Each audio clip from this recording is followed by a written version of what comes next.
السلام علیکم ناظرین، اردو کہانی لائف میں آپ کا خوش آمدید۔ بہترین کہانیاں ناولز دیکھنے کے لیے ہمارے چینل کو سبسکرائب کریں۔ راہ محبت سے راہ الہی تک نیکسٹ پارٹ۔ عنایہ سر ذاکر احمد نے عنایہ پر نظر پڑتے ہی اسے مخاطب کیا تھا، جو خوابیدہ نگاہیں کلاس روم کی کھڑکی پر جمائے کسی گہری سوچ میں ڈوبی ہوئی تھی، یہاں تک کہ اپنے وجود کے ہونے کا بھی احساس بھی نہ تھا، ہر چیز سے لا علم۔ یس سر، عنایہ نے ٹھٹک کر کہا، آپ مجھے ذہنی طور پر کلاس میں حاضر نہیں لگ رہی۔ سر ذاکر احمد نے نرمی سے کہا، سوری سر۔ عنایہ نے شرمندگی سے کہا اور پھر کرسی کے ہینڈل پر پڑے رجسٹر پر نظریں جھکا لیں۔ کیا بات ہے، کوئی پریشانی ہے؟ سر ذاکر احمد نے پوچھا۔ نہیں سر، وہ بس یوں ہی۔ عنایہ رجسٹر پر ہی نظریں جمائے ہوئے بولی تھی۔ اس کو سمجھ نہیں آئی تھی کہ وہ سر کو کیا جواب دے۔ سر ذاکر احمد نے یک لحظہ سوچا تھا کہ پہلے تو کبھی ایسا نہیں ہوا، ہمیشہ اسٹڈی پر فوکس کرنے والی، ہر لیکچر توجہ سے سننے والی عنایہ کو آج کیا ہوا ہے؟ پھر انہوں نے اگلے ہی لمحے خیال کو جھٹک کر وائٹ بورڈ کی طرف دوبارہ رخ کیا تھا۔ کیا ہوا، ٹھیک تو ہو؟ فجر نے کوہنی مار کے سرگوشی کی تھی، جو اس وقت عنایہ کے ساتھ والی نشست پہ بیٹھی ہوئی تھی۔ ہاں ٹھیک ہوں، عنایہ نے دھیرے سے جواب دیا۔ کلاس ختم ہو چکی تھی۔ اب عنایہ، فجر اور نعمان کریڈور میں آ گئے تھے۔ نعمان، ایک بات پوچھوں؟ عنایہ نے بیگ سے موبائل نکالتے ہوئے نعمان سے پوچھا تھا۔ ہاں پوچھو۔ نعمان نے حیرت سے عنایہ کی طرف دیکھتے ہوئے کہا۔ عنایہ نے پہلے تو کبھی بھی کسی بھی بات پوچھنے سے پہلے اجازت نہ لی تھی، آخر ایسی بھی کیا بات ہے جو پوچھنے سے پہلے عنایہ کو اس طرح مجھ سے پوچھنا پڑا؟ نعمان نے دل ہی دل میں سوچا۔ اسے جانتے ہو؟ عنایہ نے موبائل نعمان کی طرف بڑھاتے ہوئے پوچھا تھا۔ فراز؟ نعمان نے بے ساختہ کہا۔ کیا تم اسے جانتے ہو؟ اس بار عنایہ نے تجسس سے پوچھا تھا، کیونکہ نعمان کے اس طرح بے ساختہ فراز کہنے سے اسے لگا تھا نعمان اسے جانتا ہے۔ ہاں جانتا ہوں، میرا جگری یار ہے، یوں سمجھو کہ بھائیوں کی طرح ہے، نعمان نے بڑی اپنائیت سے کہا تھا۔ یہ سنتے ہی عنایہ کے چہرے پر ایک خوشی کی لہر دوڑی تھی، لیکن استفہامیہ نگاہیں ابھی بھی نعمان پر جمی ہوئی تھی، شاید یہ نگاہیں اس کے بارے میں مزید جاننا چاہتی تھیں۔ نعمان نے بھی اس کے آنکھوں میں لہراتے سوالوں کو پڑھنے میں دیر نہیں کی۔ ہم ایف اے میں تھے جب ہماری دوستی ہوئی تھی، وقت کے ساتھ ساتھ دوستی گہری ہوتی چلی گئی، اتنی گہری کہ ہم بھائیوں کی طرح رہنے لگے۔ نعمان نے اپنے تعلق کو تھوڑی وضاحت سے بیان کیا تھا۔ نعمان کا کوئی بھائی نہیں تھا اور نہ ہی فراز کا کوئی بھائی تھا۔ نعمان اور فراز آپس میں بھائیوں کی طرح رہتے تھے۔ نعمان اپنے فارغ اوقات فراز کے ساتھ گپ شپ میں گزارتا تھا۔ مگر تم اس کے بارے میں کیوں پوچھ رہی ہو؟ نعمان نے حیرت سے پوچھا تھا۔ بس یوں ہی، عنایہ نے نظریں چراتے ہوئے جواب دیا۔ اس کی تصویر تمہارے پاس کیسے؟ نعمان نے ایک اور سوال داغا تھا۔ فیس بک سے، عنایہ نے جواب دیا۔ اوہ اچھا، نعمان مسکرائے۔ اس کی مسکراہٹ نے عنایہ کی ہمت بڑھائی، تو اس نے فراز کے بارے میں مزید پوچھنا شروع کیا۔ اب کس یونیورسٹی میں زیر تعلیم ہے؟ یقیناً کسی بہت اچھی اور مہنگی یونیورسٹی میں ایڈمیشن لیا ہوگا۔ دیکھنے میں بہت امیر گھر کا لگتا ہے۔ نہیں، ایف اے کے بعد اس نے پڑھائی چھوڑ دی تھی، نعمان نے افسردگی سے کہا۔ پر کیوں؟ عنایہ نے حیران لہجے میں بے ساختہ پوچھا تھا۔ کیونکہ اس کے ابو ہارٹ پیشنٹ ہیں، ان سے زیادہ بھاری کام نہیں ہوتا، جس وجہ سے ایف اے کرتے ہی اس نے پڑھائی کو خیر بات کہا اور ابا کے ساتھ کام میں ہاتھ بٹانا شروع کیا۔ نعمان نے تفصیل سے وجہ بتائی تھی۔ کام؟ کس کام میں؟ عنایہ نے استفہامیہ نگاہوں سے دیکھا۔ کریانے کی دکان ہے، نعمان نے بتایا۔ کریانے کی دکان؟ عنایہ نے بے اختیار زیر لب دہرایا۔ ہاں، کریانے کی دکان۔ نعمان نے کندھے اچکائے اور پھر ایک نظر عنایہ کو دیکھتے ہوئے بولی۔ پر تم اتنی حیران کیوں ہو رہی ہو؟ نہیں تو اب ایسی بھی بات نہیں، عنایہ نے نظریں چراتے ہوئے حیرانگی کو چھپانا چاہا۔ یقیناً بہت بڑی کریانے کی دکان ہوگی، 3-4 اجیر ہوں گے اور خود اس دکان کا محاسب ہوگا، عنایہ نے کہا۔ اسے یقین نہیں آ رہا تھا، یا شاید وہ اس غلط فہمی سے نکلنا نہیں چاہتی تھی۔ نہیں، ہمارے گلی میں ہی ہے، ایک عام سی دکان ہے، نعمان نے ساری بات واضح کر دی تھی۔ اگر تم اسے ملو تو اس بارے میں کوئی بات مت کرنا، عنایہ نے اس سے اس بارے میں کوئی بھی بات کرنے سے منع کیا تھا۔ اگر ساری انفارمیشن لے لی ہو تو جناب ذرا جلدی چلیں، وین آ گئی ہوگی۔ فجر جو اس وقت کی خاموشی سے ان کی باتیں سن رہی تھی، کلائی پہ بندھی گھڑی کو سیدھا کر کے ٹائم دیکھتے ہوئے بولی۔ آج اسٹڈی ٹیبل کے بجائے عنایا بیڈ پہ نوٹس پھیلائے تکیے کے ساتھ ٹیک لگائے بیٹھی تھی۔ دائیں ہاتھ کی 2 انگلیوں کے درمیان پینسل پکڑے اسے مسلسل ہلا رہی تھی۔ اس کی نظر موبائل فون کی روشن اسکرین پر پڑی۔ فراز کا میسج تھا۔ میسج دیکھتے ہی عنایا کے چہرے پہ مسکراہٹ رینگ گئی۔ جی ہاں، کیوں نہیں، میسج اب پہنچا تھا۔ فراز نے آج بھی حسب معمول رات کو لیٹتے وقت ہی موبائل ڈاٹا آن کیا تھا۔ تو آج سے پھر ہم دوست ہوئے، ملائیں ہاتھ۔ عنایا نے ہاتھ والا ایموجی بھی سینڈ کیا تھا۔ عنایا ایک بات پوچھوں؟ فراز نے پوچھا۔ جی ہاں، پوچھیں، عنایا نے کہا۔ آپ مجھ سے دوستی کیوں کرنا چاہتی تھی؟ فراز نے پوچھا۔ دوستی کیوں کی جاتی ہے؟ عنایا نے سوال کے جواب میں سوال پوچھا تھا۔ شاید اس لیے کہ ہم اپنی ہر خوشی اور غم اس سے شیئر کر سکیں، خوشی میں شریک کر کے خوشی کو دوبالا کر سکیں اور اپنے غم اس کے ساتھ شیئر کر کے دل کی تکلیف کو کم کر سکیں، اندر ہی اندر پھیلنے والے روگوں سے چھٹکارا پا سکیں، اور اگر ہم پر کبھی کوئی مشکل وقت آئے تو ہمارا سہارا بن سکے، ایک ڈھال بن کے ہمارے ساتھ کھڑا ہو سکے، ہماری مدد کر سکے۔ یقیناً ہم اسی لیے دوستی کرتے ہیں۔ اگر سوال کے جواب میں عنایا نے سوال نہ کیا ہوتا تو عنایا بھی شاید یہی جواب دیتی۔ آپ پڑھتی ہیں؟ فراز نے پوچھا۔ جی ہاں، میں LLB کر رہی ہوں، عنایا نے بتایا۔ کس یونیورسٹی سے؟ پنجاب یونیورسٹی سے۔ کون سا سیمسٹر؟ فراز بے ساختہ سوال پہ سوال پوچھ رہا تھا کیونکہ نعمان بھی پنجاب یونیورسٹی سے LLB کر رہا تھا۔ اس وجہ سے عنایا کا ہر جواب تجسس بڑھا رہا تھا اور اگلا سوال پوچھنے پر مجبور کر رہا تھا۔ 6واں سیمسٹر، عنایا نے مختصراً بتایا۔ نعمان آپ کا کلاس فیلو ہے؟ فراز نے بے اختیار پوچھا۔ ہاں، میرا کلاس فیلو ہے، نہ صرف کلاس فیلو ہے بلکہ بہت اچھا دوست بھی ہے، عنایا نے بے تاثر بتایا تھا۔ وہ میرا بھی بہت اچھا دوست ہے، فراز نے اشتیاق سے بتایا۔ جی ہاں، جانتی ہوں، عنایا نے کہا۔ جانتی ہو؟ فراز نے ایک لحظہ سوچا، پھر بولا۔ یقیناً نعمان نے بتایا ہوگا۔ نہیں، نعمان نے نہیں بتایا، عنایا نے اندازہ غلط ثابت کیا۔ پھر تجسس مزید بڑھا۔ میں نے خود پوچھا تھا، آپ نے؟ فراز کو حیرانگی ہوئی۔ ہاں، میں نے، عنایا نے کہا، اور پھر ان کے درمیان وہی بات چیت ہوئی تھی جو عنایا اور نعمان کے بیچ ہوئی تھی۔ اچھا، تو جناب میرے بارے میں سب پہلے سے ہی جانتی ہیں، فراز نے کہا۔ جی ہاں، بالکل، عنایا مسکرائی۔ پھر تو آپ جان گئی ہوں گی کہ میرے اوپر کتنی ذمہ داریاں ہیں، فراز نے کہا۔ آپ پر گھر کی ذمہ داریوں کا بوجھ ہے اور میں خود گھر والوں پر ایک بوجھ ہوں، عنایا نے کہا۔ کیا مطلب؟ گھر والوں پہ بوجھ؟ فراز الجھا۔ بیٹی، جب تک بیاہ نہ دی جائے تب تک ماں باپ کی ذمہ داری ہوتی ہے، اور ذمہ داریاں تو نبھا کر ہی سکون ملتا ہے، ذمہ داریاں نبھانے تک ذمہ داریاں بوجھ ہی ہوتی ہیں۔ عنایا کے اندر ایک روایتی عورت بول رہی تھی۔ باتیں تو بہت بڑی بڑی کر لیتی ہیں آپ، فراز نے کہا۔ وکیل ہوں اور ایسے باتیں نہ آتی ہوں، ایسا کیسے ہو سکتا ہے؟ عنایا مسکرائی۔ فراز بھی عنایا کی بات پہ ہنس دیا۔ اچھا اب اجازت دو، سونے کا ٹائم ہو گیا ہے، صبح جلدی اٹھنا ہوتا ہے مجھے، صبح جلدی اٹھ کے دکان جو کھولنی ہوتی ہے میں نے۔ فراز نے اجازت لی۔ اچھا ٹھیک ہے، سو جاؤ آپ، عنایا نے اجازت دی۔ خدا حافظ، فراز نے کہا۔ اللہ حافظ، عنایا نے کہا۔ یہ کہتے ہی اس نے بیڈ کی پشت سے سر ٹکا کے آنکھیں موند لی تھیں۔ کیا خواب ایسے بھی پورے ہوتے ہیں؟ وہ کل جس کو دیکھنا، جس سے بات کرنا میرے لیے ایک خواب تھا، اس سے آج نہ صرف میں نے بات کی ہے بلکہ اسے اپنے اتنا قریب پایا ہے، صرف 5 سے 7 منٹ کی مسافت پہ رہائش پذیر۔ فراز، 7 منٹ تو کیا، اگر آپ 7 سمندر پار بھی ہوتے تو تب بھی دل کے اتنے ہی قریب ہوتے، عنایا نے دل ہی دل میں سوچا تھا۔ بی بی جی اٹھ جائیں، صبح ہو گئی ہے، شمو نے کمرے میں داخل ہوتے ہوئے کہا تھا۔ عنایا نے کروٹ بدلی اور پھر سو گئی۔ بی بی جی اٹھ جائیں، شمو نے ایک بار پھر کہا تھا، لیکن عنایا ٹس سے مس نہ ہوئی۔ شمو نے کھڑکی پر لگے پردے کو اکٹھا کیا تو سورج کی روشنی چھن سے کمرے میں داخل ہوتے ہوئے عنایا کے چہرے پر پڑی تو عنایا نے آنکھیں سکوڑی۔ شمو، تم بھی نا، عنایا نے اٹھ کے بیٹھتے ہوئے کہا اور پھر بائیں ہاتھ کی انگلیوں کی پشت سے جمائی کو روکا تھا۔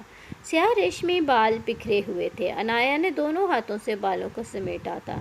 اچھا بی جی، اب میں جا رہی ہوں ناشتہ لگانے، پھر نہ سو جانا آپ، شمو نے مسکراتے ہوئے کہا تھا اور پھر کمرے سے باہر نکل گئی۔ شمو فریدہ بیگم کے کہنے پر ناشتہ لگانے سے پہلے عنایہ کو اٹھانے آئی تھی تاکہ ناشتہ ڈائننگ ٹیبل پر لگنے تک عنایہ فریش ہو کے نیچے آ جائے۔ عنایہ بہت چھوٹی تھی تب سے شمو ان کے گھر کام کر رہی تھی۔ عنایہ نے کبھی بھی شمو کو خادمہ سمجھ کے روب نہیں جمایا تھا، ہمیشہ سلیقے سے کام لیا تھا اور شمو بھی عنایہ کو بیٹیوں کی طرح سمجھتی تھی۔ السلام علیکم، عنایہ نے آتے ہی سلام کیا تھا۔ وعلیکم السلام، فریدہ بیگم اور ملک سکندر نے یک زبان جواب دیا۔ کیسے ہیں بابا؟ عنایہ نے بیٹھنے کے لیے ڈائننگ ٹیبل کے نیچے سے کرسی گھسیٹ کر کہا۔ بابا بالکل ٹھیک ہیں۔ بابا کی بیٹی کیسی ہے؟ ملک سکندر نے نہایت شفقت سے اپنا حال بتانے کے ساتھ عنایہ کا حال پوچھا تھا۔ میں بالکل ٹھیک ہوں بابا، عنایہ نے بیٹھتے ہوئے کہا تھا۔ اسٹڈی کیسی جا رہی ہے؟ ملک سکندر نے پوچھا۔ بہت اچھی بابا، ہمیشہ کی طرح، عنایہ نے بریڈ اٹھاتے ہوئے کہا۔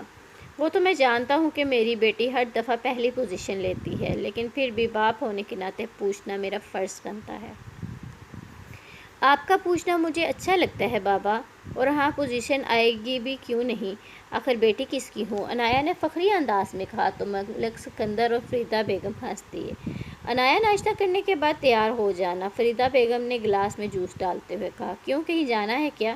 عنایہ نے لاپرواہی سے پوچھا۔ ہاں مارکیٹ جانا ہے، شاپنگ کرنے، فریدہ بیگم نے کہا۔ آج اچانک شاپنگ کا خیال کیسے آ گیا؟ عنایہ کو حیرت ہوئی۔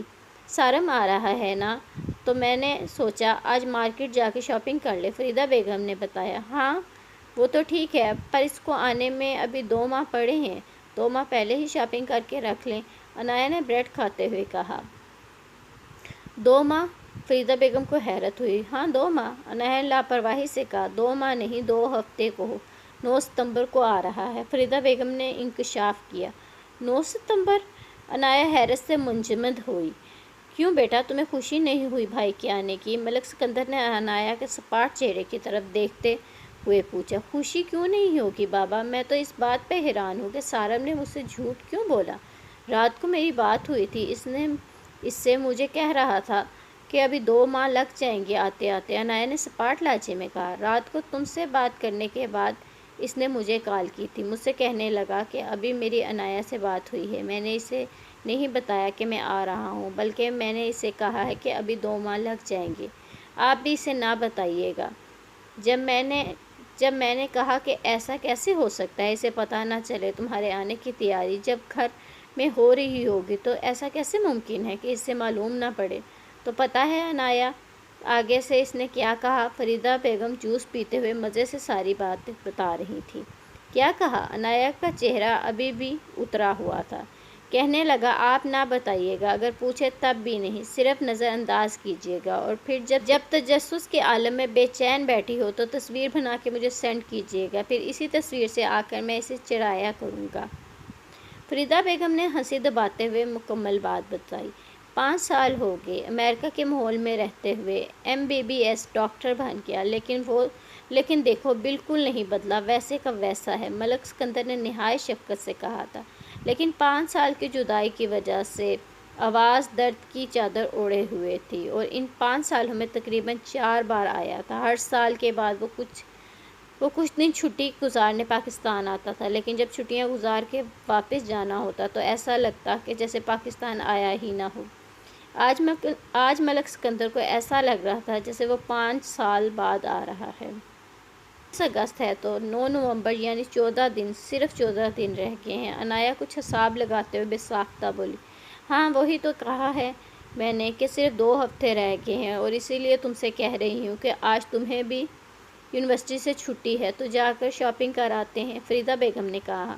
بابا آپ بھی چلیں ساتھ، عنایہ نے ملک سکندر کی طرف دیکھتے ہوئے کہا۔ نہیں بیٹا، دن تھوڑے ہیں، ابھی سارا ارینجمنٹ کرنا ہے، اور 11 ستمبر کو سارم کی برتھ ڈے بھی تو ہے، میں سوچ رہا ہوں کیوں نہ اس کی برتھ ڈے پر ایک تقریب رکھ لی جائے، برتھ ڈے بھی ہو جائے گی، سارم سب سے مل بھی لے گا، اور سارم کے ڈاکٹر بننے کی خوشی میں سب کو ہماری طرف سے دعوت بھی ہو جائے گی۔ ملک سکندر نے دور کی سوچی تھی اور پھر عنایہ اور فریدہ بیگم کی رائے لینے کے لیے بولے۔ کیا خیال ہے پھر؟ کیوں نہیں،